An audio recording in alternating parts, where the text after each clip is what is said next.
Do you ever feel like you're working out really hard, eating really healthy, getting good sleep, doing everything right, but you're not seeing the comparable results? Well, welcome back to the Vegan Demon channel.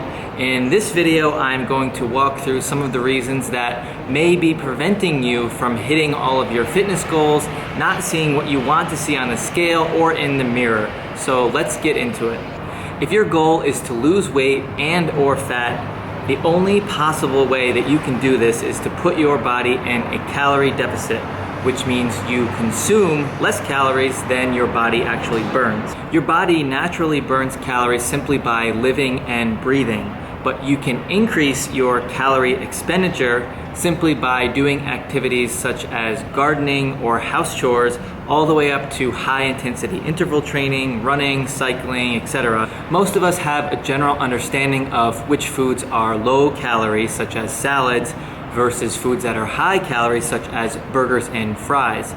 But it's important to understand how to properly plan and execute a correct nutrition plan so that you can incorporate these types of foods and have an understanding in totality what your diet plan looks like.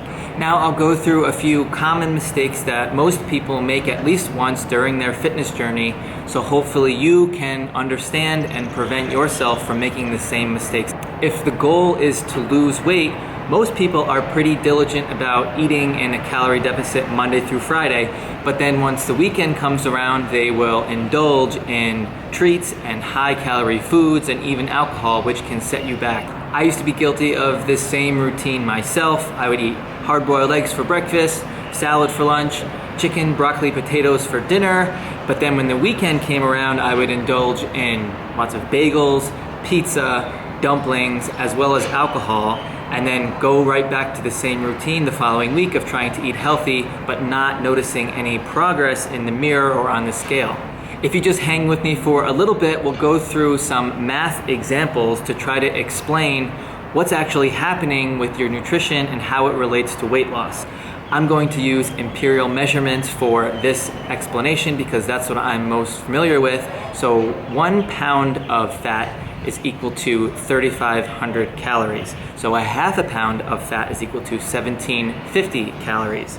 So if you wanted to lose a half a pound of fat in a 7-day week, you would divide that number by 7, which would give you 250 calories that you would need to put yourself in a deficit for each day in order to reach that target weight loss of a half a pound per week.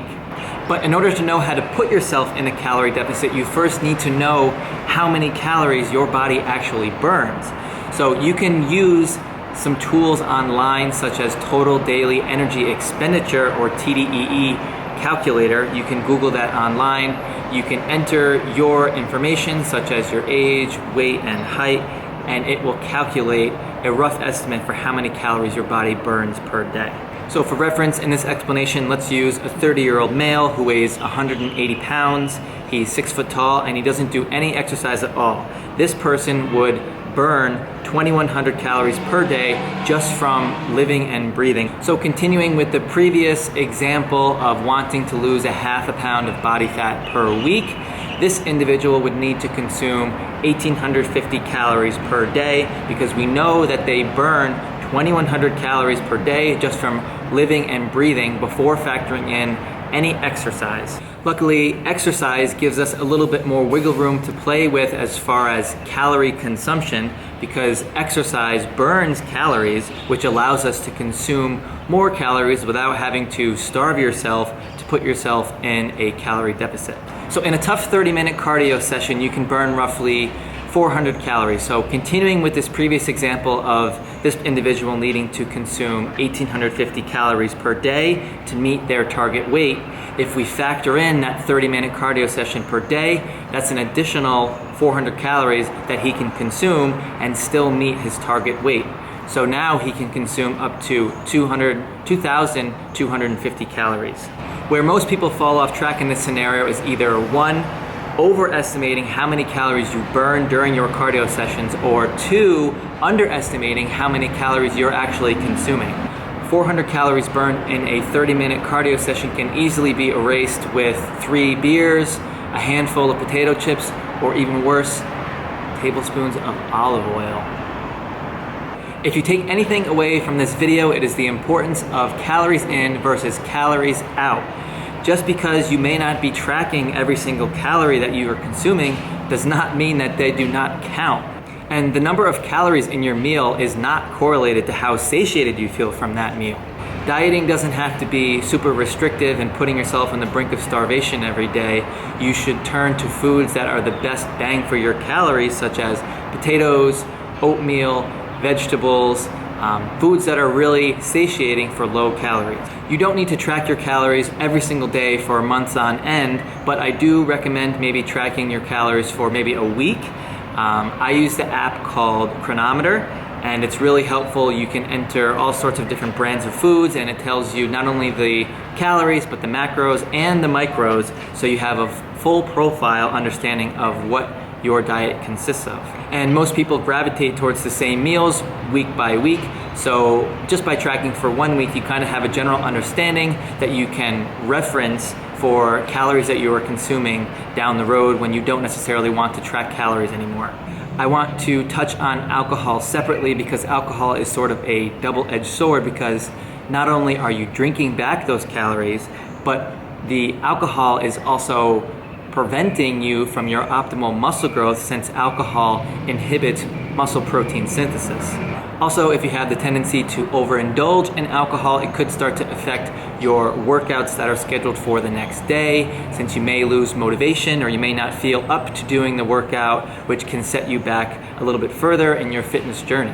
Alcohol also disrupts your sleep pattern, your blood pressure, your heart rate, and your hydration. So I'm not saying that you can't hit your fitness goals while consuming alcohol, but you should be aware of the impact of drinking alcohol and also trying to meet your goals at the same time.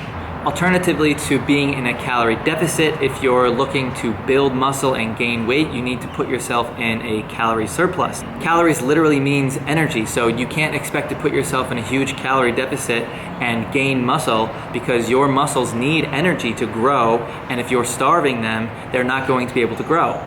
At the same time, you don't just want to eat everything in sight and be in a huge surplus, because you're going to be gaining a lot of excess fat in addition to that muscle.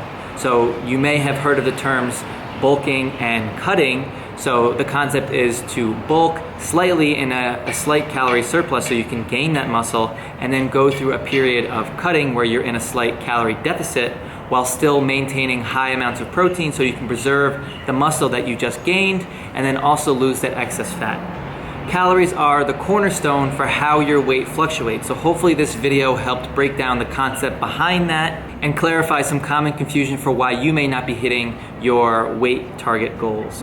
I personally have tracked every single thing that I consume for over a year now. Some people look at this as a chore, but I actually enjoy doing it because I like knowing what I'm putting in my body and how many calories I have to play with in order to meet my target goals. And also, using the app that I mentioned earlier called Chronometer, you can see all of your not only macronutrients but also the micronutrients, so I can see if I'm lacking in certain vitamins and minerals, and then eat those whole plant foods accordingly to help get myself to the target for that specific micronutrient. I hope you found this video to be helpful and informative. If you did, please throw it a thumbs up, subscribe to the channel if you are new, and I'll see you in the next Vegan Demon video.